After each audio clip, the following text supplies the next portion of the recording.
Como me gusta decir siempre, Dios es bueno. No importa las circunstancias, no importa nada.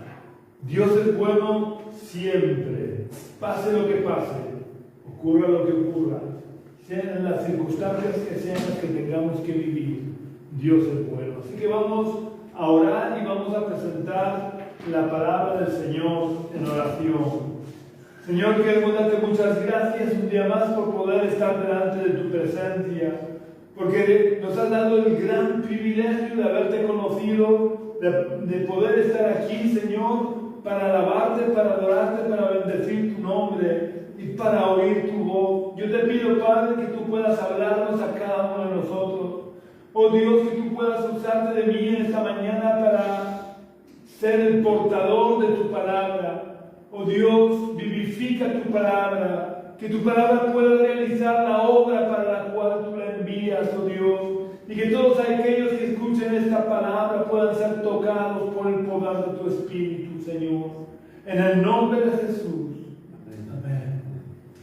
Hay un principio bíblico que no estoy seguro si todos tenemos claro, pero que es muy importante que conozcamos para nuestra vida, para que nuestra vida no sea como un barco a la deriva que va de un lugar a otro llevado por el viento sin un rumbo determinado. Dios es un Dios de propósitos.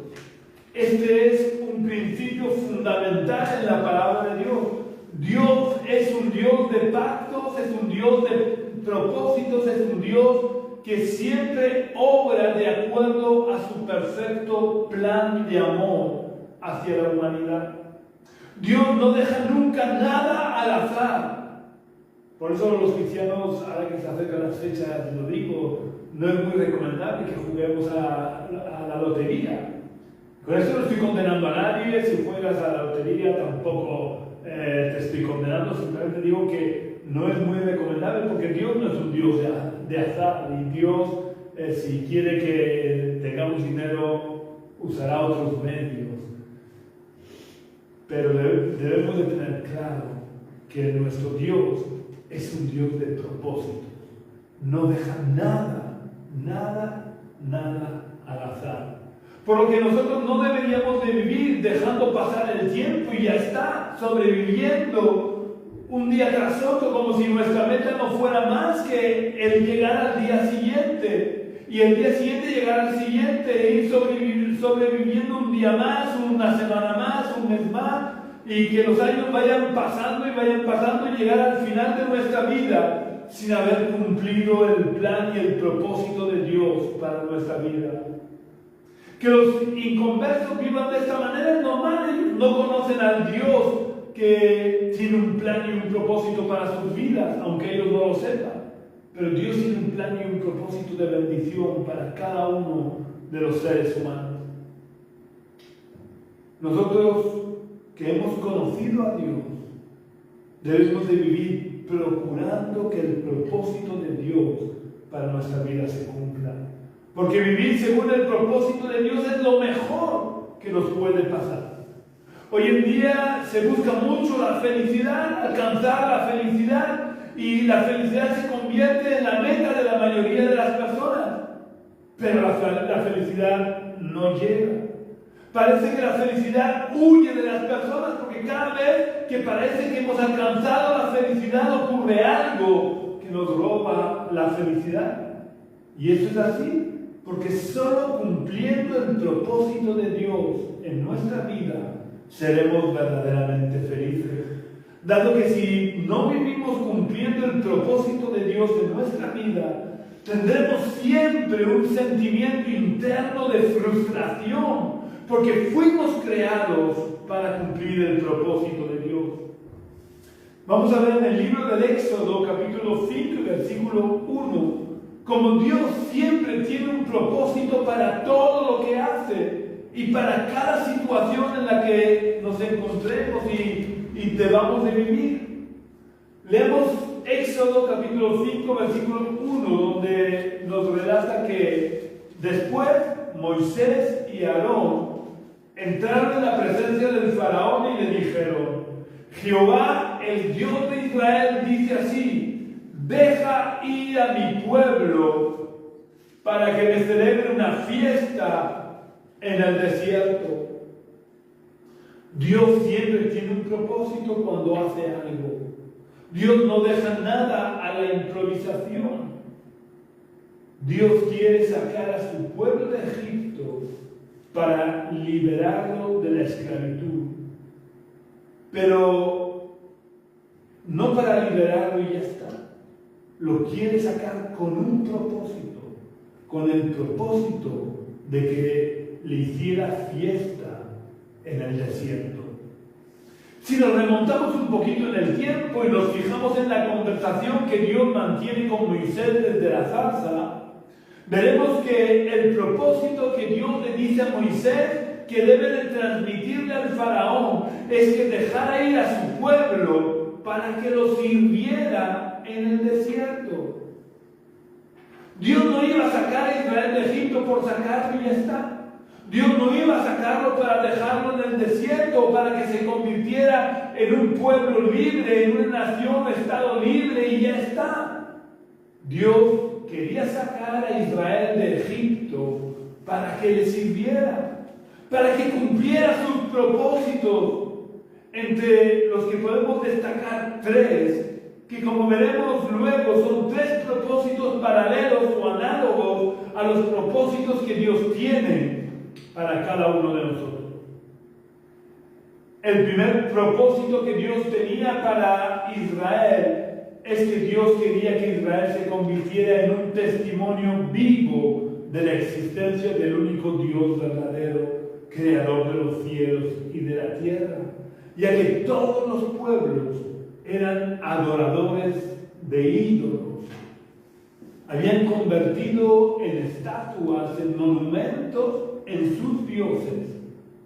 Y este es el motivo fundamental por el que Dios demostró su poder durante la travesía del desierto y su sabiduría infinitamente superior a la sabiduría de los dioses de las naciones, dándole leyes justas a su pueblo, para que de esa manera los pueblos conocieran que Israel estaba bajo la protección y la dirección del único verdadero Dios.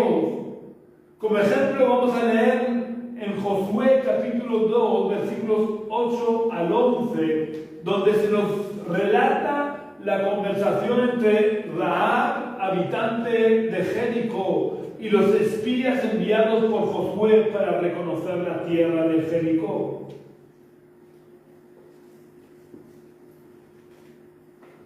Josué capítulo 2, versículos 8 al 11 nos relata que antes que ellos se durmieran, antes que los espías se durmieran, ella subió al terrado y les dijo: sé que Jehová os ha dado esta tierra, porque el temor de vosotros ha caído sobre nosotros, y todos los habitantes del país ya han temblado por vuestra causa, porque hemos oído que Jehová hizo secar las aguas del Mar Rojo delante de vosotros.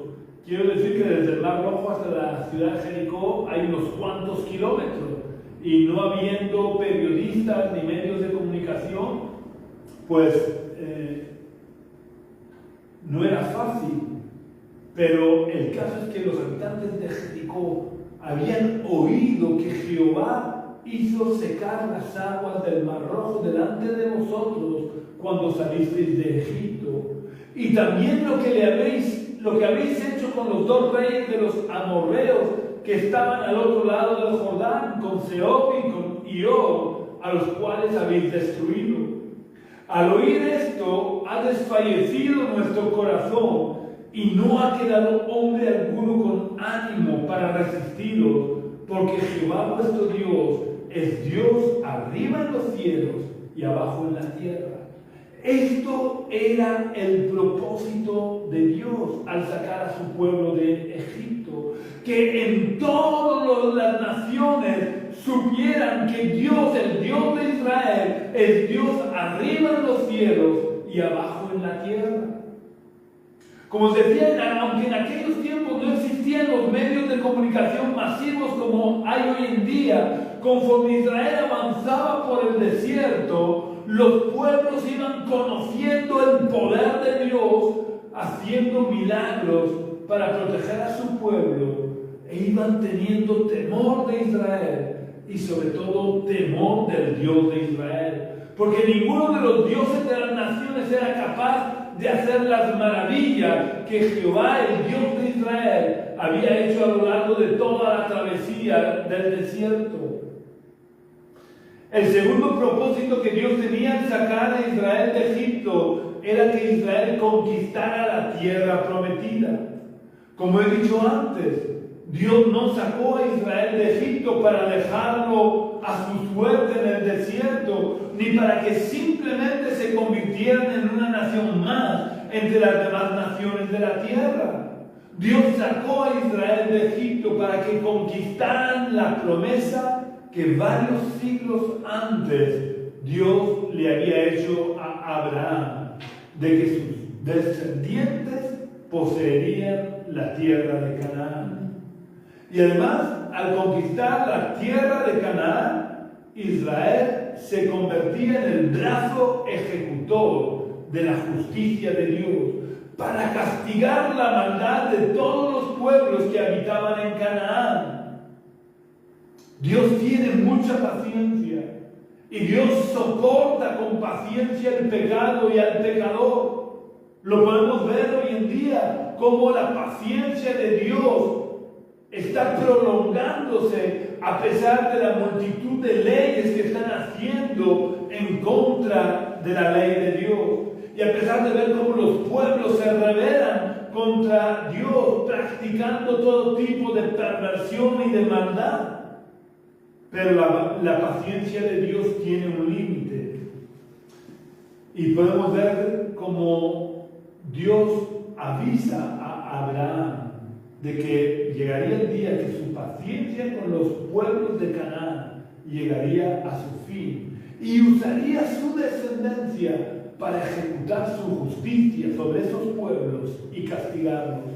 En Génesis capítulo 15 y versículo 16 nos dice: y tus descendientes, esto es lo que Dios le dice a Abraham de manera profética acerca de sus descendientes.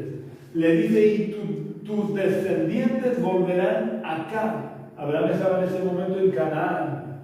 Dice: y tus descendientes volverán acá en la cuarta generación, porque hasta entonces no habrá llegado a su colmo la maldad del amorreo.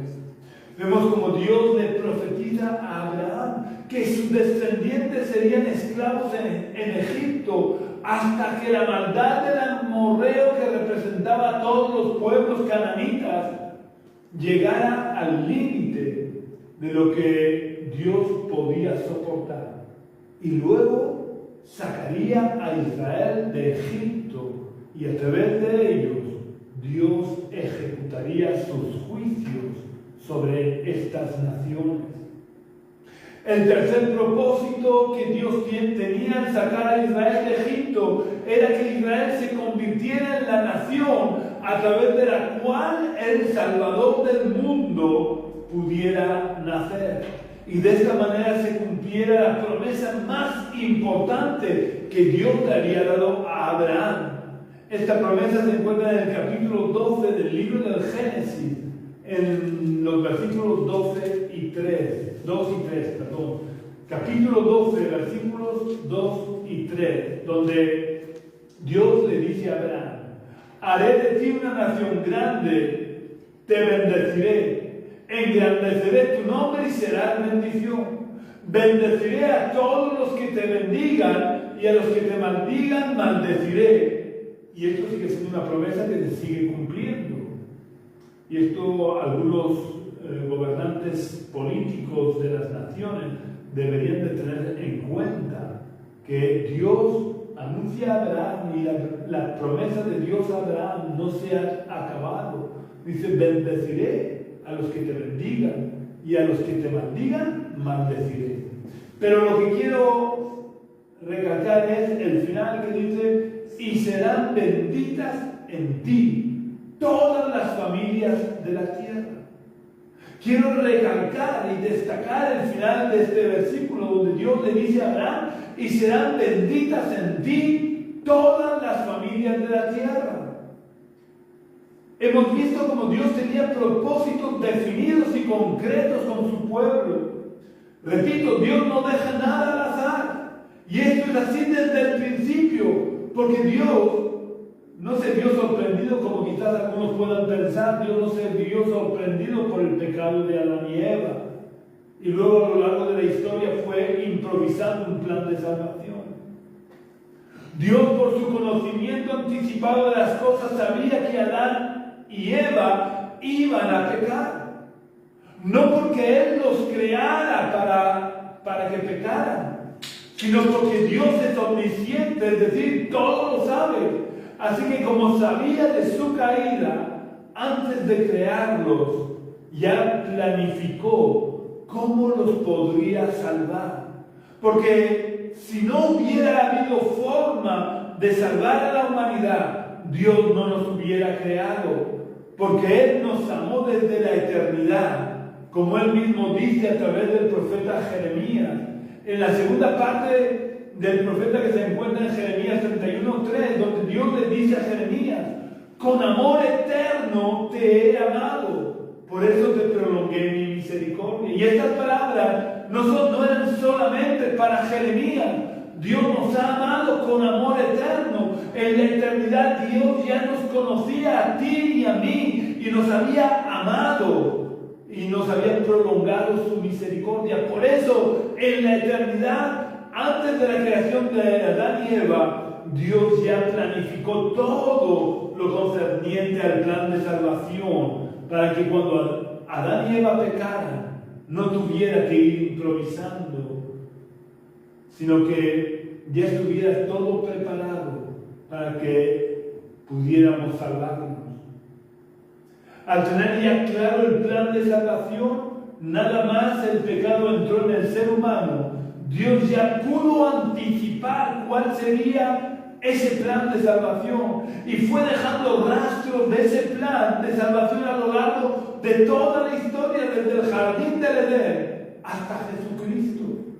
Vamos a ver el primer rastro o la primera pincelada del plan de salvación que Dios había diseñado en el libro del Génesis, capítulo 3, versículos 14 y 15.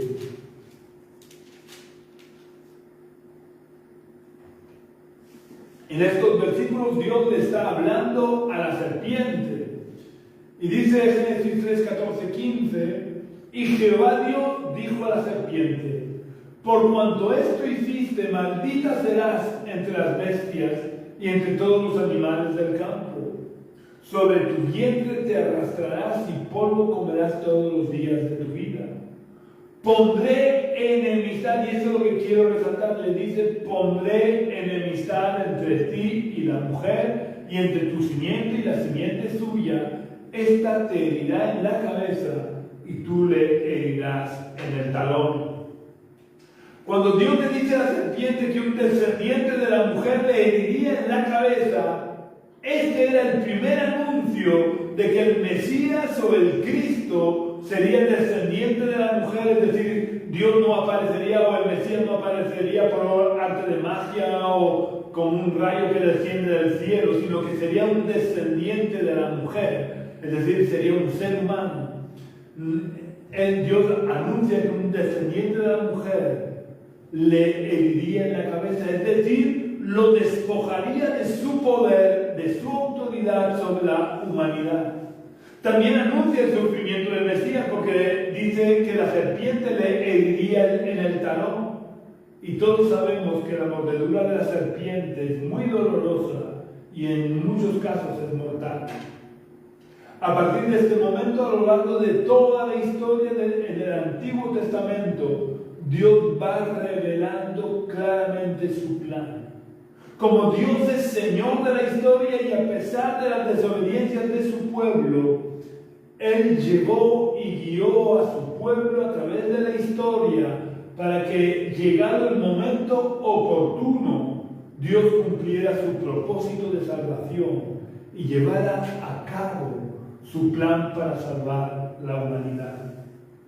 Cristo no vino a la tierra en la época en la que vino por casualidad. No fue casual que Dios escogiera en ese momento preciso a María.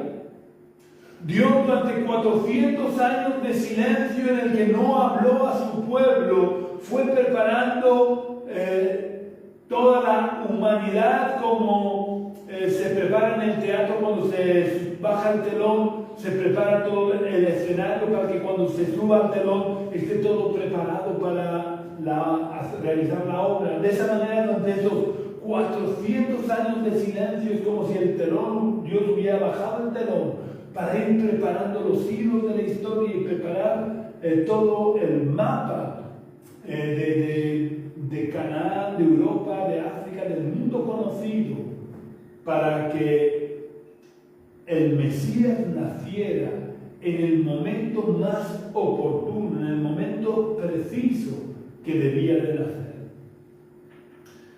Jesús vino en el tiempo que Dios tenía establecido desde la eternidad y que había ido revelando a través de sus profetas, como podemos verlo en Gálatas capítulo 4, versículos 4 y 5, donde Pablo nos dice: pero cuando vino el cumplimiento del tiempo,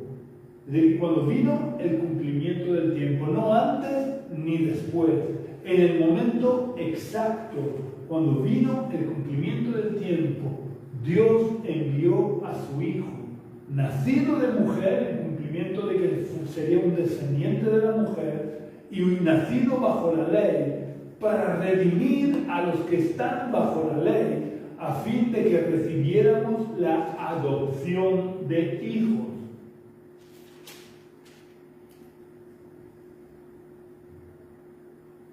Todo esto que estoy diciendo en esta mañana tiene como finalidad que seamos conscientes y nos demos cuenta que no estamos aquí y ahora por casualidad. Dios tiene un plan perfecto para cada uno de nosotros, incluido para todos y cada uno de los que me estáis viendo por internet. Dios tiene un plan para tu vida. No estás escuchándome por casualidad. Ninguno de nosotros hemos nacido por casualidad, ni hemos nacido por un error de nuestros padres, aunque seamos fruto de una violación. Dios tiene un plan y un propósito de bendición para cada uno de nosotros. Nosotros no estamos en la tierra por la evolución de las especies como quieren hacernos creer.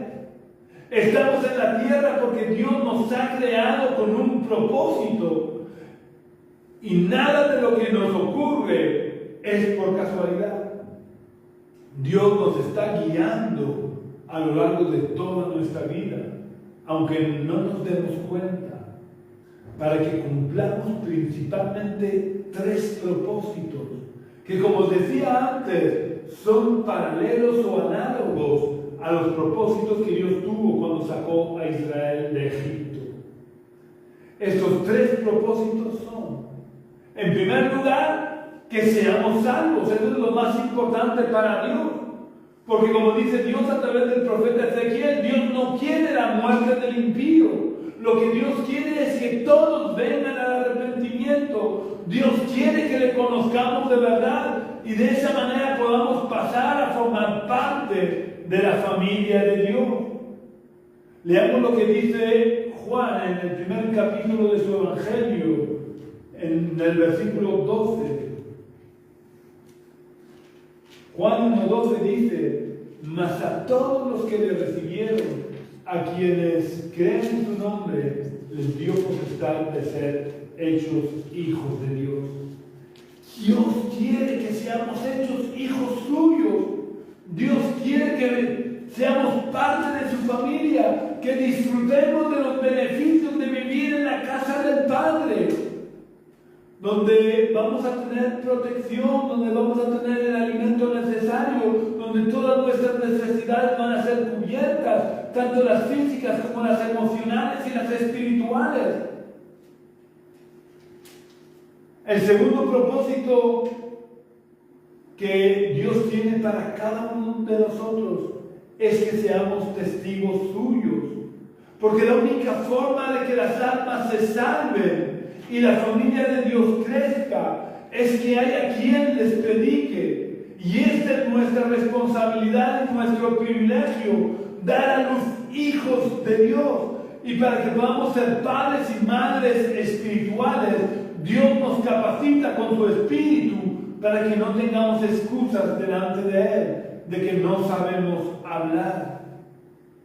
Pedro era un simple pescador, sin cultura, pero en las manos de Dios fue un instrumento para que a través de su primera predicación se convirtieran 3,000 personas y 5,000 en la segunda.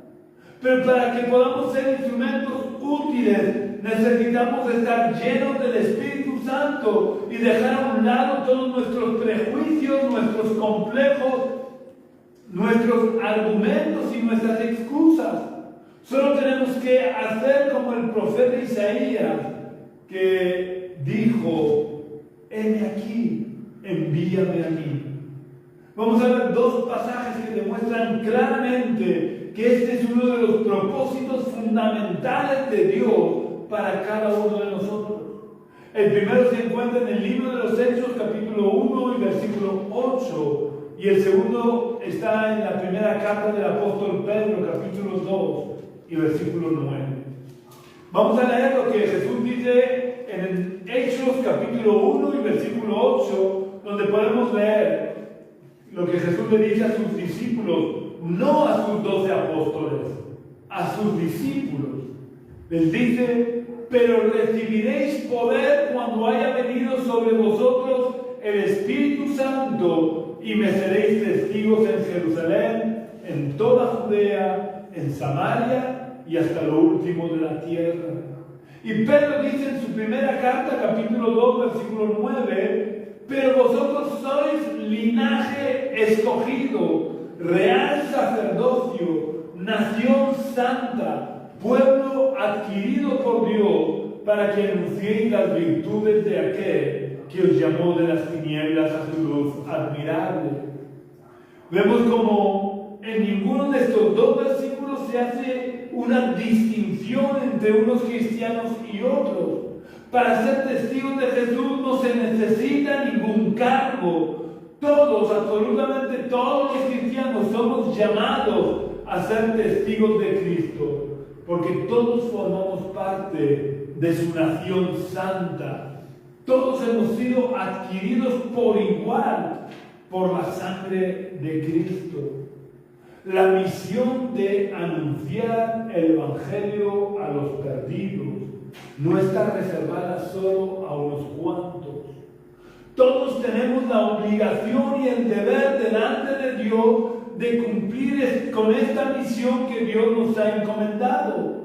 Aunque no deberíamos tomárnosla como una obligación, sino más bien lo tendríamos que tener como un gran privilegio que Dios nos concede, porque no hay nada más hermoso que poder ser las cuerdas de amor que Dios usa para rescatar a los perdidos que se están ahogando en el mar del pecado. Y en tercer y último lugar, el tercer propósito que Dios tiene para cada uno de nosotros es que conquistemos nuestra Canaán, nuestra tierra prometida. ¿Y qué quiero decir con que tenemos que conquistar nuestra Canaán? Pues quiero decir fundamentalmente dos cosas. La primera es que conquistar nuestra Canaán implica que tenemos la responsabilidad de conquistar espiritualmente nuestra Jerusalén, es decir, nuestro círculo más íntimo, y a partir de ahí ir extendiéndonos hasta alcanzar lo último de la tierra. Pero al decir que primero debemos conquistar nuestra Jerusalén y luego ir extendiéndonos hasta alcanzar lo último de la tierra, no lo estoy diciendo no estoy diciendo que sea un orden cronológico, porque antes de que toda Jerusalén fuera convertida, los primeros discípulos predicaron en Judea. Y antes de que toda Jerusalén y toda Judea fueran convertidas, predicaron en Samaria. Y antes de que estas tres regiones fueran convertidas, Pablo tuvo la intención de llegar hasta lo último de la tierra conocida, que era España. Cuando hablo de conquistar espiritualmente, me estoy refiriendo a liberar a las almas a través de la oración y de la predicación de la palabra. Tengamos en cuenta que no vamos a poder saquear los bienes del hombre fuerte que domina las regiones celestes y que tiene esclavizados a nuestros familiares, vecinos y conciudadanos, si no es con oración. La oración libera el poder de Dios y ata y minimiza el poder de las tinieblas. Por tanto, para que nuestra predicación sea efectiva, debe de ir acompañada de oración, especialmente de oración ferviente, que es la oración que hacemos cuando nos va la vida en ello. Porque os digo, no oramos igual. Si te diagnostican, mira, tienes una úlcera de estómago, que si te diagnostican tienes un cáncer de estómago. No oramos igual. Si somos sinceros, lo reconoceremos. Y la oración ferviente es cuando nos dicen, tienes un cáncer de estómago. Pues nuestros seres queridos están caminando hacia el infierno. Debemos de orar fervientemente por cada uno de ellos. Lo segundo que implica conquistar nuestra tierra prometida es que tenemos que heredar las promesas de Dios. Quiero que leamos lo que dice el autor de la carta a los Hebreos en su carta, capítulo 6, versículo 12, donde el autor de esta carta dice: a fin de que no os hagáis perezosos. ¿Y cuántos perezosos hay en la iglesia del Señor? A fin de que no os hagáis perezosos, sino imitadores de aquellos que por la fe y la paciencia heredan las promesas. Algunos dicen, no tenemos que imitar a nadie. Pues sí, aquí nos lo dice claramente. Tenemos que ser imitadores de aquellos que por la fe y la paciencia heredan las promesas. El apóstol Pablo dice, ser imitadores de mí, como yo lo soy de Cristo.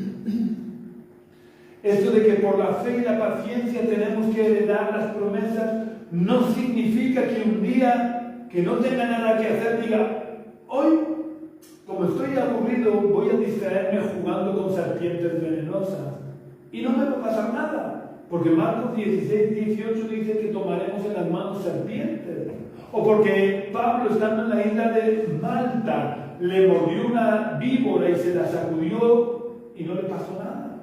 Todos los habitantes de Malta estaban esperando que Pablo se hinchara y muriera. Los habitantes de esta isla conocían muy bien los efectos de la mordedura de la víbora y estaban esperando que Pablo se hinchara y muriera. Pero ese no era el propósito de Dios para Pablo. Pablo tenía que ir delante de los reyes, delante del emperador para dar testimonio de su fe. Por eso se sacudió la serpiente y no le pasó nada. Pero eso no me da derecho a mí a decir, bueno, pues voy a jugar con serpientes. Tampoco quiere decir que me levante un día diciendo, hoy voy a desayunar un buen vaso de veneno y no me va a pasar nada. Porque Marcos 16, 18 también dice que aunque bebamos cosas mortíferas no nos hará daño. Y tampoco quiere decir que si estoy enfermo un día me levante inspirado y diga, hoy me declaro sano. Y porque nos hayamos declarado sanos, vayamos a sanar. No se heredan las promesas por lo que nosotros digamos, ni por lo que a nosotros se nos ocurra, por las ocurrencias que podamos tener, sino por creer a Dios y vivir en la obediencia a Dios, buscando la presencia de Dios cada día, dejándonos guiar en todo por el Espíritu Santo. Ahora, para terminar, quiero decirte que al igual que Dios tiene un plan perfecto para nosotros, Satanás también tiene un plan para nosotros. Pero su plan es un plan de destrucción, es un plan de maldad, es un plan de aniquilamiento. Y el que se pueda cumplir el plan de Dios para nuestra vida o se cumpla el plan de Satanás, depende de nuestra actitud hacia Dios. Si recibimos a Cristo en nuestro corazón y pasamos a formar parte de la familia de Dios y vivimos bajo las alas del Altísimo, estaremos bajo la protección de Dios y el plan de Dios para nuestra vida se cumplirá. No quiere decir que todo va a ser miel sobre hojuelas, ni que todo nos vaya a ir bien. Pero si vivimos bajo las alas del Altísimo, la protección de Dios estará con nosotros. Y en medio del desierto, en medio de las tormentas, Dios estará con nosotros para sostenernos. Pero si rechazamos a Cristo o le damos la espalda a Dios y nos salimos de su protección, y recalco, nos salimos nosotros de su protección, quedamos fuera de la cobertura de sus alas. Y Satanás, que como león rugiente anda alrededor nuestro intentando devorarnos, podrá cumplir su plan de destrucción contra nosotros. Así que quiero terminar preguntándote, ¿cuál es tu decisión? ¿Aceptar o rechazar a Cristo en tu corazón? Si deseas vivir bajo la protección de Dios y que sus planes y sus propósitos se cumplan en tu vida, lo primero que tienes que hacer es recibir a Jesús en tu corazón. Por lo que te invito a que cierres por unos momentos tus ojos y repitas la oración que voy a hacer pidiéndole a Jesús que entre en tu corazón. Vamos a orar. Señor, queremos darte muchas gracias por la palabra que hemos escuchado. Yo te pido que tú perdones mis pecados, que me limpies más y más de mi maldad. Oh Dios, yo quiero abrir las puertas de mi corazón a Jesús. Yo quiero formar parte de tu familia. Quiero estar bajo la protección de tus alas, Señor. Yo quiero pedirte que me ayudes a ser hacedor de tu palabra y no tan solo oidor. Te entrego mi corazón, te entrego mi alma, te entrego toda mi vida, para que a partir de hoy yo sea parte de tu familia y tú seas mi Padre, seas el que gobierne en mi vida, seas el que tengas control de toda mi vida. Ayúdame a obedecerte cada día de mi vida, en el nombre de Jesús. Amén. Quiero decirte que no se trata de que hayas hecho la oración y ya está. Necesitas tener comunión con el resto de la familia de Dios. Por eso, si no tienes ningún lugar donde te congregas, busca una iglesia donde se predique de verdad el Evangelio. No te limites a la tradición, a lo que te han enseñado tus padres. Lo importante no es lo que te han enseñado tus padres, lo importante es lo que Dios dice en su palabra. Por eso busca una iglesia donde se predique la verdad de la palabra y únete a ella, porque somos, además de miembros de una familia, somos miembros de un cuerpo, el cuerpo de Cristo. Y si no has hecho la oración, no dejes de aceptar a Jesús en tu corazón. Tal vez mañana sea demasiado tarde. Aprovecha, porque hoy es el día de salvación. Hoy es el día en que Dios te está hablando a ti que me estás escuchando y que te está llamando para que le abras la puerta de tu corazón. También quiero pedirte que puedas compartir este culto, esta reunión en todas tus redes sociales. No te cuesta nada darle al botón compartir para que el Evangelio pueda ir extendiéndose lo más posible.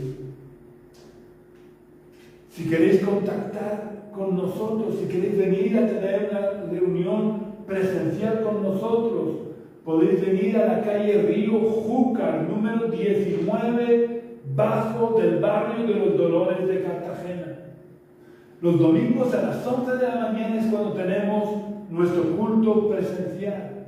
Si queréis venir, seréis muy bienvenidos. También podéis contactar conmigo a través del teléfono que figura en esta página de Facebook de la Iglesia Génesis. Si me vas a llamar por teléfono, preferiblemente llámame por las tardes, porque por la mañana trabajo. O también puedes visitar nuestra web, iglesiagenesis.jindofree.com. Iglesia Génesis se escribe tal cual suena, sin acentos, sin mayúsculas, sin espacios. Jindofree, deletreado JIMDOFREE.com. Un abrazo muy fuerte y que tengas una semana muy bendecida en el nombre del Señor. Amén.